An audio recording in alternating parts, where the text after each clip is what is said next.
नमस्कार। बुलेटिन में आप सभी का स्वागत है। आपके साथ मैं हूं सचिन वर्मा। हरिद्वार में गायत्री परिवार के शताब्दी समारोह में केंद्रीय मंत्री शिवराज सिंह चौहान और राज्यपाल लेफ्टिनेंट जनरल गुरमीत सिंह शिरकत करने पहुंचे।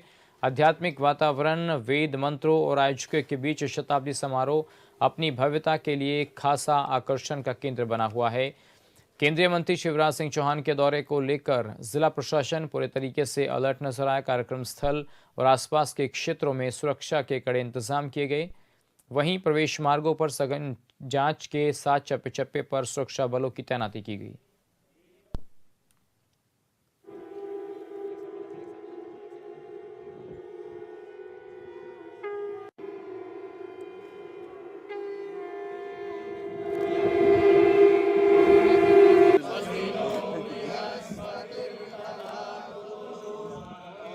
कोटद्वार क्षेत्र के विकास के लिए मुख्यमंत्री पुष्कर सिंह धामी ने कई घोषणाएं की। बसंत पंचमी के शुभ अवसर पर कोटद्वार स्थित ऐतिहासिक और पौराणिक स्थल कण्वाश्रम में विधानसभा अध्यक्ष ऋतु खंजूरी भूषण ने चक्रवर्ती सम्राट भरत की भव्य प्रतिमा का अनावरण किया।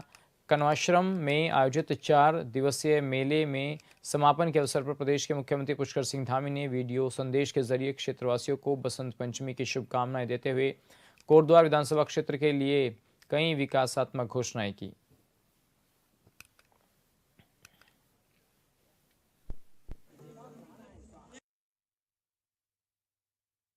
कण्व नगरी राजा भरत की जन्मभूमि कोटद्वार के सभी परिवारजनों को मेरा सादर प्रणाम। आज कण्वाश्रम महोत्सव के इस पावन अवसर पर आप सभी से शासकीय व्यस्तताओं के कारण वर्चुअल माध्यम से ही जुड़ पा रहा हूं। इसके लिए आप सभी से क्षमा प्रार्थी हूं। भाइयों बहनों, कण्वाश्रम मात्र एक पौराणिक स्थल नहीं बल्कि भारतवर्ष की आत्मा की प्रतीक भूमि है। स्कंद पुराण के केदारखंड के 57वें अध्याय में इस पुण्य क्षेत्र का उल्लेख करते हुए कहा गया है कि कण्वाश्रम समारंभ्यम यावन नंदा गिरिभरवेत यावत क्षेत्रम परम पुण्यम मुक्ति प्रदायकम, अर्थात कण्वाश्रम क्षेत्र नंदा देवी के चरणों तक फैला हुआ मोक्ष प्रदान करने वाला पुण्य स्थल है। यह वही भूमि है जहाँ पर राजा दुष्यंत और शकुंतला के पुत्र महान पराक्रमी चक्रवर्ती सम्राट भरत का जन्म हुआ था, जिनके नाम पर कालांतर में हमारे देश का नाम भारत पड़ा। मालिनी नदी के शांत तट पर बसा कण्वाश्रम शिवालिक की गोद में स्थित वो स्थान है जहाँ प्रकृति, साधना और साहित्य एक साथ मिलते हैं। महाकवि कालिदास जी ने भी अपनी अमर रचना अभिज्ञान शकुंतलम में इस आश्रम और मालिनी नदी का सुंदर वर्णन किया है। आज कण्वाश्रम महोत्सव हमारी उसी विरासत को नई पीढ़ी तक पहुंचाने का काम कर रहा है।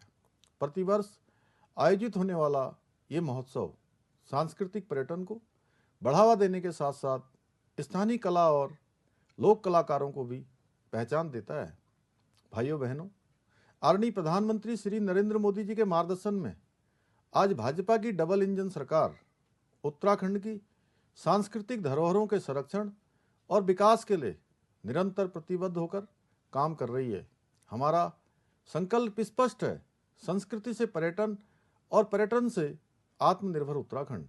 इसी को ध्यान में रखते हुए यहाँ पर्यटन और संस्कृति को मजबूत किया जा रहा है, जिससे यहाँ सांस्कृतिक पर्यटन को विस्तार मिले और रोजगार के अवसरों में वृद्धि हो। भाइयों बहनों, हमारी सरकार इस क्षेत्र के विकास के साथ साथ महिला सशक्तिकरण हेतु प्रयासरत है। इस क्षेत्र में भी आज जहाँ लखपति दीदी योजना के माध्यम से हजारों महिलाएं आत्मनिर्भर बन रही हैं, वहीं बैंक सखियों के रूप में ग्रामीण अर्थव्यवस्था को मजबूत आधार प्रदान कर रही हैं। भाइयों बहनों, आज के इस अवसर पर मैं निम्न घोषणाएं करना चाहता हूं। कोटद्वार विधानसभा में मोटा ढाक नगरीय पेयजल योजना तथा हल्दू खाता नगरीय पेयजल योजना के पाइपलाइन के सुदृढ़ीकरण का कार्य कराया जाएगा। जनपद पौड़ी गढ़वाल के अंतर्गत राजकीय इंटर कॉलेज कोटद्वार में 2 कक्षों और 4 दीवारी का निर्माण कराया जाएगा। जनपद पौड़ी गढ़वाल के विकासखंड दुगड्डा में खो नदी के दाएं तट पर स्थित ग्राम काशीपुर तल्ला और बाएं तट पर स्थित रतनपुर गांव में बाढ़ सुरक्षा का कार्य कराया जाएगा। जनपद पौड़ी गढ़वाल के विकासखंड दुगड्डा के क्षेत्र अंतर्गत सुखरू नदी के तट पर आस्था पथ का निर्माण कार्य कराया जाएगा। चिल्लर खाल सिगड्डी कोटद्वार पाखरो मोटर मार्ग के किलोमीटर 13 से 16 तक सड़क का सुदृढ़ीकरण कार्य किया जाएगा। कोटद्वार विधानसभा में स्थित शशिधर भट्ट राजकीय स्टेडियम कोटद्वार का जीर्णोद्धार कार्य कराया जाएगा। भाइयों बहनों, जनपद पौड़ी गढ़वाल और कोटद्वार का विकास हमारी प्राथमिकता है और देवभूमि उत्तराखंड को सुरक्षित और समृद्ध बनाना हमारा विकल्प रहित संकल्प है। कि कोटद्वार में कर्ण आश्रम जो है वो हमें केवल राष्ट्र में नहीं विश्व में हमारी पहचान बनाता है।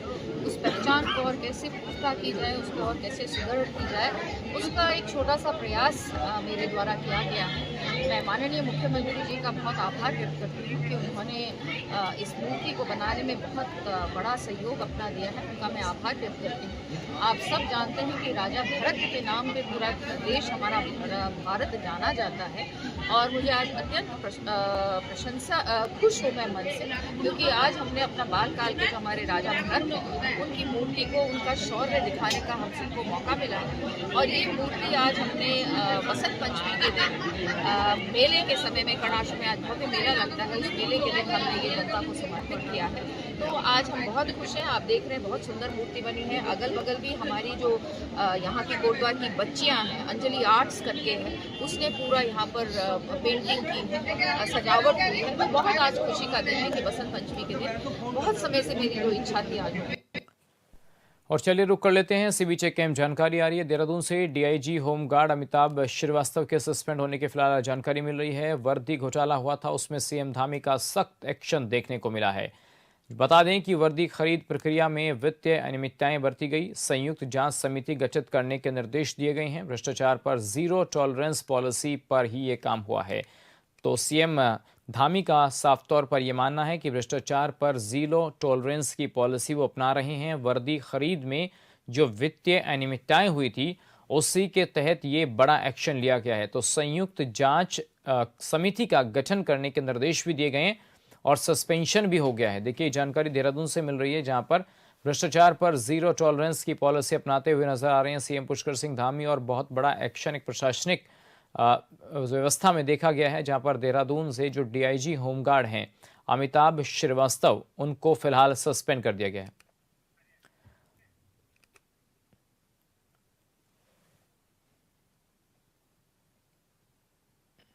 और चलिए सीधा रुख कर लेते हैं, हमारे सहयोगी योगेश आर्य हमारे साथ जुड़ गए हैं। योगेश, एक बड़ा एक्शन देखा जा रहा है, डीआईजी को सस्पेंड करने की बात सामने आ रही है। हाँ देखिए, बिल्कुल सचिन, जिस तरह से देखा जाए कि वर्दी घोटाले में और जिस तरह से डीआईजी स्तर के अधिकारी को निलंबित किया गया है, होमगार्ड और नागरिक सुरक्षा विभाग में वर्दी खरीद घोटाला जो है वो उजागर हुआ और निदेशक home guard deputy commandant Amitabh Srivastava suspend किए गए हैं, क्योंकि जिस तरह से मामला निकल कर सामने आया कि वर्ष 2024-25 और 25-26 की वर्दी खरीद प्रक्रिया में वित्तीय अनियमितताएं सामने आई है। टेंडर प्रक्रिया में पारदर्शिता का अभाव देखने को मिला, नियम का उल्लंघन की वृत्ति हुई है।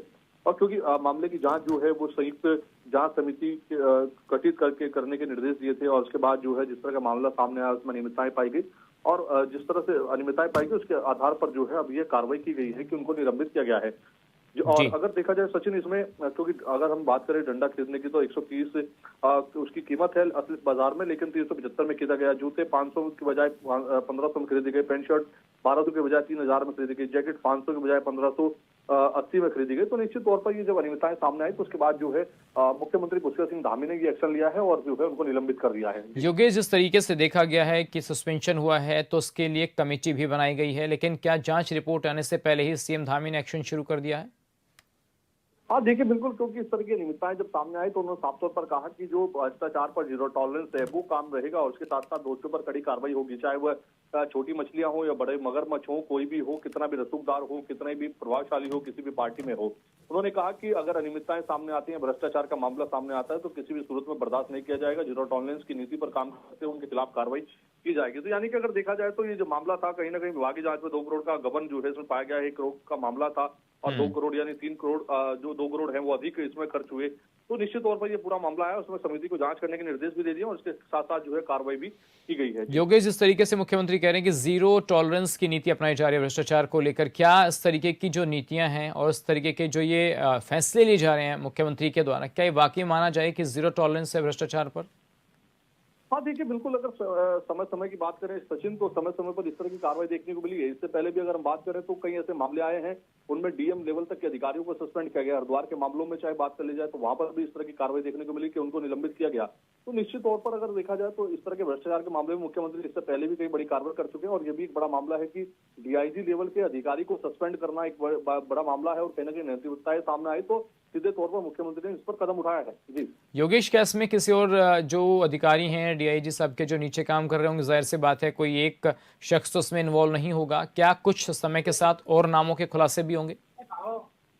हाँ देखिए, बिल्कुल, क्योंकि संयुक्त जांच समिति गठित की गई है, पूरे मामले की जांच की जाएगी। लेकिन प्रथम दृष्टया जिस तरह से मामला निकल कर आया, उसमें निर्देशक होमगार्ड अमिताभ श्रीवास्तव को सस्पेंड करने के बाद जो है अब जिस तरह से इसमें परत टू परत मामला खुलेगा और नए नए नाम जो है वो सामने आएंगे तो उन पर भी जो है जांच और विभागीय कार्रवाई देखने को मिलेगी। लेकिन देखिए, ये कोई छोटा मामला नहीं है, वर्दी घोटाले का मामला है और ऐसे में पुलिस की वर्दी डंडे से लेकर चाहे वो वर्दी खरीदना हो, चाहे वो जूते खरीदना हो, चाहे वो जैकेट खरीदना हो, ऐसे मामलों में अधिक रेट में खरीदना और कहीं ना कहीं इस तरह के गबन का मामला आना और निश्चित तौर पर उसकी जांच कराकर कार्रवाई करना, ये निश्चित तौर पर एक बड़ा कदम है और इससे कहीं ना कहीं विभाग में भी जो है हड़कंप मचता हुआ दिखाई दे रहा है। अन्य कई मामलों पर भी जांच जो है देखने को मिल सकती है, लेकिन फिलहाल इस मामले में जो है अधिक जांच जो है समिति जो गठित की है वो करेगी। उसके बाद क्या कुछ नाम आएंगे उन पर भी कार्रवाई होगी, देखने वाली बात है। चलिए योगेश, आपका शुक्रिया इस तमाम जानकारी के लिए। तो आपने देखा किस तरीके से भ्रष्टाचार पर जीरो टॉलरेंस की नीति अपनाते हुए मुख्यमंत्री पुष्कर सिंह धामी नजर आ रहे हैं। उत्तराखंड के पहाड़ी इलाकों में जमकर बर्फबारी हुई है, जिससे किसानों के चेहरे खिल गए हैं, तो वहीं पर्यटकों की भी चांदी है। इस दौरान सबसे रोमांचक पल वो था जब बर्फबारी के बीच शादी संपन्न हो रही थी। टिहरी में बारातियों की गाड़ी बर्फबारी में फंस गई। विवाह स्थल तक जाने के लिए दूल्हे समेत सभी बारातियों को बाकी रास्ता पैदल ही नापना पड़ा। घटना टिहरी जिले में मोरियाना टॉप की है। भारी बर्फ पड़ने से दूल्हे को बारातियों के साथ मोरियाना टॉप से बिंदाल कोटी तक दुल्हन लेने पैदल जाना पड़ा। बर्फबारी में हुई शादी ने दूल्हा दुल्हन, घरातियों और बारातियों के लिए जीवन भर नहीं भूलने वाला सीन बना दिया। दूल्हा दुल्हन भी बर्फबारी के बीच शादी को लेकर बहुत खुश नजर आए। दूसरी तस्वीर चमोली की है, जहां बर्फबारी के बीच शादी हुई है। चलो चलो पैदल चलो, तुम गाड़ी में ना।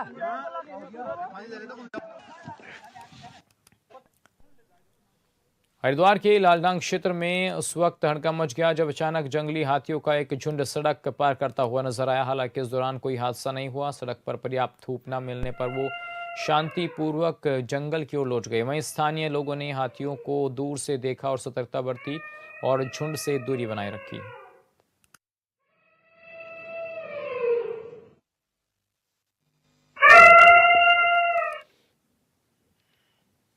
विंटर डेस्टिनेशन औली समेत ज्योतिर्मठ में जमकर हिमपात हुआ। औली में 2-3 फीट बर्फ की सफेद चादर जमने से सीजन की पहली स्नो स्काइंग कोर्स भी शुरू हो चला है। पर्यटन कारोबारी रविंद्र कंडारी ने बताया कि उनका एक skiing course Nanda Devi international skiing slope पर शुरू हो गया है। वहीं ज्योतिर्मठ के निचले क्षेत्र तक बर्फबारी हुई है। मौसम खुलने पर पर्यटकों की आमद बढ़ रही है।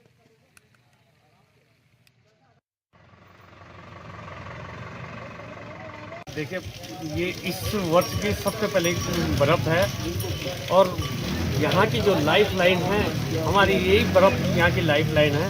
क्योंकि यहाँ पानी से लेके जो काश्तकार को लेके तो यहाँ पर जो बर्फबारी होती है, ये पूरे क्षेत्र के लिए और काश्तकारों के लिए यहाँ पर जो स्केयर हैं और जो यहाँ पर टूरिस्ट आते हैं, उनके लिए बहुत सौगात की बात है कि इस बार बसंत पंचमी के दिन ये यहाँ पर बर्फ़ आई है और पूरे क्षेत्र के लिए बहुत खुशखबरी है कि बसंत पंचमी जो कि माँ सरस्वती का एक वरदान है और इस वरदान के रूप में यहाँ पर आज बर्फबारी हुई बसंत पंचमी के दिन, बहुत शुभकारी है। और मेरे को लग रहा है कि इस वर्ष यहाँ क्षेत्र के निवासी जो भी हैं, संपूर्ण क्षेत्र के लिए बहुत बड़ा विकास होने वाला है और सभी लोगों को बहुत बहुत।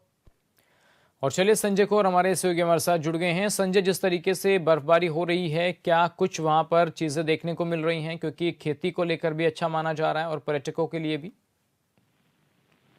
बिल्कुल। देखिए, जो कल बर्फबारी हुई थी, बर्फबारी केवल पर्यटन कारोबारियों के लिए ही नहीं, वहाँ के जो काश्तकार हैं, सेब काश्तकार हैं, बागवानी से एक्सपर्ट लोग हैं, उनके लिए भी जो है ये वरदान साबित हो रही है।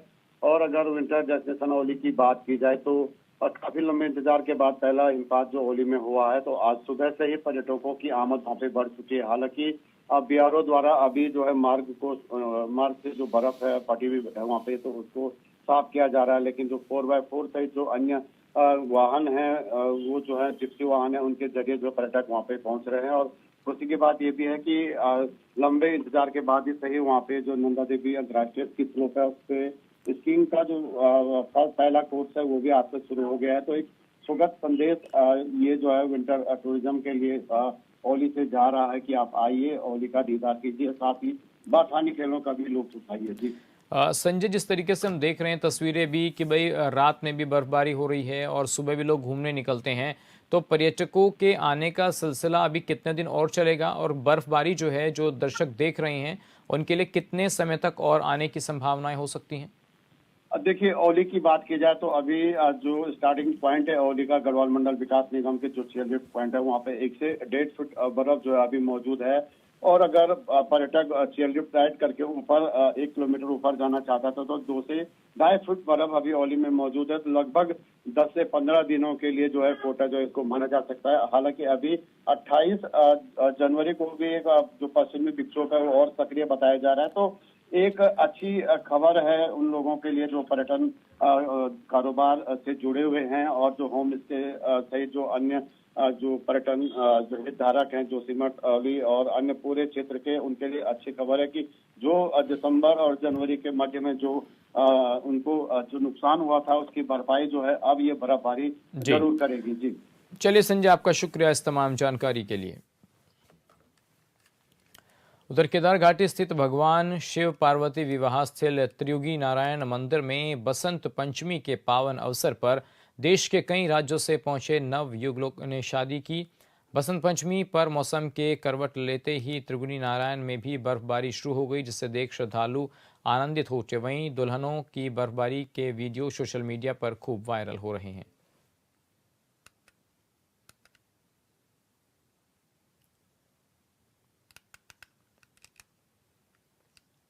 23 जनवरी को उत्तराखंड में पश्चिमी विक्षोभ के सक्रिय होने से मौसम के मिजाज में बड़ा बदलाव आया है। प्रदेश के कई हिस्सों में बारिश और ऊंचाई वाले इलाकों में भारी बर्फबारी हो रही है, जिससे पर्यटकों के चेहरे खिल उठे और व्यापारियों में खुशी का माहौल है। पर्यटकों और कारोबारियों का कहना है कि ये जो बर्फबारी हो रही है उनके लिए भी काफी खुश करने वाली है। देखिए रिपोर्ट। तस्वीरें उत्तराखंड के उन इलाकों की है जहां के कारोबारी कई दिनों से इस मौसम के इंतजार में बैठे थे। मौसम विभाग ने पहले ही उत्तराखंड के ऊंचाई वाले पर्वतीय क्षेत्रों में बारिश और बर्फबारी की संभावना जताई थी और 23 जनवरी मौसम ने भी करवट ले ली। राज्य के पहाड़ी जिलों में बारिश और बर्फबारी शुरू हो गई है। हम तो मजे ले रहे हैं, पूरे स्नोफॉल हो रही है। This is the first snowfall of the season, we all are enjoying. और कितने दिन अभी आप यहाँ कितना टाइम और रहने वाले हैं आप यहाँ? अभी शाम तक रुकेंगे। और मसूरी में जिस तरीके से आप, अगर मैं व्यवस्थाओं की बात करूँ तो शासन प्रशासन मिनट्स में ऊपर आ गई हूँ, एकदम क्लियर था रोड। बाबा केदार ने एक बार फिर से बर्फ की चादर ओढ़ ली है। लगातार हो रही बर्फबारी से केदारनाथ बर्फ की आगोश में आ गया है। केदारनाथ धाम में करीब 2 फीट तक बर्फ हुई है। बद्रीनाथ में बर्फबारी के बाद केदारनाथ की पहाड़ियां चांदी से चमक रही हैं। तो वही चमोली जिले में स्थित भू वैकुंठ बद्रीनाथ धाम में भी बर्फबारी शुरू हो गई है, जिससे पूरी घाटी ने सफेद चादर ओढ़ ली है। इधर उत्तरकाशी में गंगोत्री धाम और यमुनोत्री धाम में भी बर्फ की सफेद चादर है। चारों धामों के अलावा मसूरी, चक्राता, धनौल्टी में भी अच्छी बर्फबारी हुई है। लंबे इंतजार के बाद बारिश और बर्फबारी का इंतजार कर रहे सैलानियों की खुशी का ठिकाना नहीं है। सैलानी बर्फबारी का लुत्फ उठा रहे हैं, साथ ही प्रकृति के सौंदर्य का नजदीकी से दीदार भी कर रहे हैं। लंबे समय से मौसम की बेरुखी की मार से सबसे अधिक उत्तराखंड के किसान और होटल कारोबारी परेशान थे, जिन्होंने अब राहत की सांस ली है। यहाँ तो हम बिल्कुल एकदम मस्त तरीके से एंजॉय कर रहे हैं। गाजियाबाद से आए थे तो सोच के आए थे कि मसूरी में बर्फ मिले हमें, और वो बर्फ मिली और यहाँ मस्त एकदम मजा आ रहा है, एकदम बढ़िया मजा। संभावना है अभी 1-2 दिन है अभी और अब क्या बस मैं यही कहना चाहूँगा, अपने गाजियाबाद से बाहर निकलो या अपने सिटी से बाहर निकलो। बाहर बहुत कुछ है देखने के लिए, पहाड़ों की रानी है मसूरी, क्वींस ऑफ हिल्स। तो यहाँ आओ और एंजॉय करो, सेविंग करो पैसा और उठ के यहाँ पे आ जाओ। फाइनली 2026 की सीज़न की पहली बर्फ़बारी लोखंडी चक्राता में शुरू हो गई है, जिसका बेसब्री से सभी होटल वासियों और पर्यटकों को इंतज़ार था। और इस बर्फ़बारी की काफ़ी ज़रूरत थी इन टर्म्स ऑफ आपका होटल व्यवसाय के लिए भी और खेती बाड़ी के लिए भी, सेब की जो लोग खेती बाड़ी करते हैं। और आज उम्मीद है कि पूरा फोरकास्ट दिया हुआ है स्नोफॉल का, उम्मीद है काफ़ी अच्छी खासी स्नो पड़ जाएगी, जो कि खेतों के लिए और पर्यटन के हिसाब से हम सभी क्षेत्रवासियों के लिए बहुत ही लाभदायक रहेगा। और जो लोग टूरिस्ट आ रखे थे उनका आना भी सक्सेसफुल हो गया, जिन्होंने एक हफ्ते पहले से लोखंडी में अपनी बुकिंग्स करवा रखी थी। और आपके चैनल के माध्यम से मैं ये कहना चाहूँगा, जो भी पर्यटक लोखंडी आना चाहता है कृपया करके हम लोगों को लोखंडी में जितनों के भी होटल है उनको एक बार फ़ोन करके यहाँ पे विज़िट करें, बिकॉज़ लिमिटेड यहाँ पे होटल है और सारे होटल अभी 24-25 तारीख तक पैक है। मे भी एक आधी बुकिंग किसी की कैंसिल हो जाए तो आपको शायद अकोमोडेशन मिल जाए, लेकिन आप कॉल करके ही आए, अदरवाइज यहाँ फंसने के पूरे चांसेस है। धनौल्टी तहसील में इस सीज़न की ये पहली बर्फबारी हुई है और इसको लेकर प्रशासन पहले से ही अलर्ट था। और जो रोड पर बर्फ गिरने वाली है उसके लिए PWD, NH डिवीज़न डोईवाला और NH देहरादून को अवगत करा दिया गया है। साथ ही जितने भी टूरिस्ट यहाँ पर आने वाले हैं उन सबसे मेरा अनुरोध रहेगा कि ड्राइव करते टाइम थोड़ा सेफली अच्छे ध्यान से चलाएं गाड़ी को। बाकी प्रशासन की तरफ से सभी तैयारियां उनके लिए पूर्ण रूप से कर ली गई हैं। बर्फबारी से होटल व्यवसाय से जुड़े लोगों के चेहरे फिर खुल उठे हैं। किसानों में खुशी का माहौल है क्योंकि सेब बागवानी के लिए फायदेमंद साबित होगी। बर्फबारी से जहाँ पानी के स्रोत रिचार्ज होते हैं, वहीं गर्मियों में भी पानी की किल्लत बहुत कम देखने को मिलती है। हालांकि इस बार बर्फबारी लेट शुरू हुई, लेकिन ज्यादा ऊंचाई वाली भारी बर्फबारी के बाद प्राकृतिक जल स्रोत रिचार्ज होने की उम्मीद है। काफ़ी अच्छी बर्फ़बारी हो रही है। काफ़ी समय से इंतज़ार था हम लोगों को बर्फ़बारी का, क्योंकि जो है काफ़ी सूखा हो चुका था। बरसात के बाद जो है बारिशें नहीं आई थी। जो होटल व्यवसायी है सबके चेहरे खिले हुए हैं, इसी का इंतज़ार था बर्फ़बारी का, होटल व्यवसायी को भी और जो है टूरिस्ट को भी। सबके कॉल आ रही कि बर्फ़बारी कब होगी और आखिरकार इंतज़ार ख़त्म हुआ और बर्फ़बारी चालू हो चुकी है अच्छी खासी लोखंडी में। और खेती के लिए बहुत अच्छी, क्योंकि बर्फ़ जो है अपने बाग बगीचे हैं उनके लिए काफ़ी अच्छी है। और काफ़ी समय से इंतज़ार था, क्योंकि खेतों में जो है पानी नहीं मिल रहा था, तो इस बर्फ़ से हो सके कुछ हो जाए, फ़ायदा हो जाए और पानी की पूर्ति हो जाए काफ़ी। और जो है देश के कई पहाड़ी राज्यों में पहले कई दिनों से पहले ही बारिश और बर्फबारी हो गई थी। यहाँ तक कि पड़ोसी राज्य हिमाचल प्रदेश में भी बर्फबारी हो चुकी थी, लेकिन उत्तराखंड के पहाड़ सूखे पड़े थे, जिससे पर्यावरणविद के साथ साथ राज्यवासी भी चिंतित थे। अब लेट ही सही, लेकिन बर्फबारी होने से अब बेहतर कारोबार की उम्मीद लगाई जा रही है।